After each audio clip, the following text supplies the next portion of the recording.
escorted into a village with dancing and singing is definitely one of the most thrilling welcomes we've ever received. But the reason for their joy is even more compelling. The life of this entire village in northern Uganda has been lifted out of despair and poverty. After 2 decades of a crushing civil war, in 2006, Crossroads Relief and Development joined with local partners to help rebuild these lives. This village leader told us how they used to have only rags to wear on their bodies. But as he shows off his snappy new suit and shoes, he says the agricultural programs we've run here have made a significant difference, giving them a chance to not only feed their families, but also to sell the produce for a profit.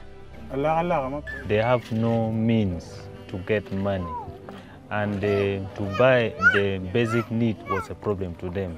But now when the project really introduced it to them, they were able to really start getting some small money to make them acquire the basic need. So right now they can get some little money to buy salt, to buy small fees, to change diet, to buy some tablets, and also pay school fees for their kids in the school. But it's the more recent rocket stove project that really has these women dancing.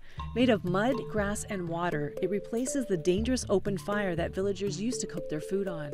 First of all, for safe environment, which is globally a great concern. But to me, what I see here is saving the children is a very good protection. In the last few years, we used to lose children burned out of the fire, because our kind of the oven we had was so cruel, was so open.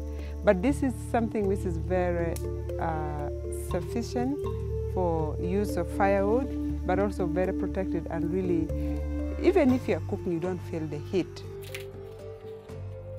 With the stove emitting substantially less smoke than an open fire, they're also noticing a significant improvement in women's eyesight, which used to be seriously affected by years of exposure.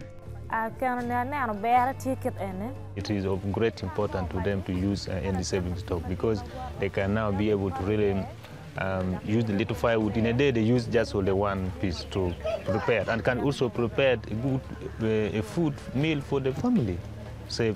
That's what she's saying about the benefit. And that benefit shouldn't be taken lightly. With very few trees remaining after the war, finding a sustainable lifestyle for their families is key to their survival. So some of these families that had resettled around Padare, and some of these women who are single women living on their own, or grandmothers, that they would have something that's really efficient, but very simple for them to use. So that's been a great program. The women were so happy about having them. That was just thrilling for them. And we're going to see if we can make a little micro enterprise out of it, where they can learn to make them on their own and maybe sell them and have a little business on the side.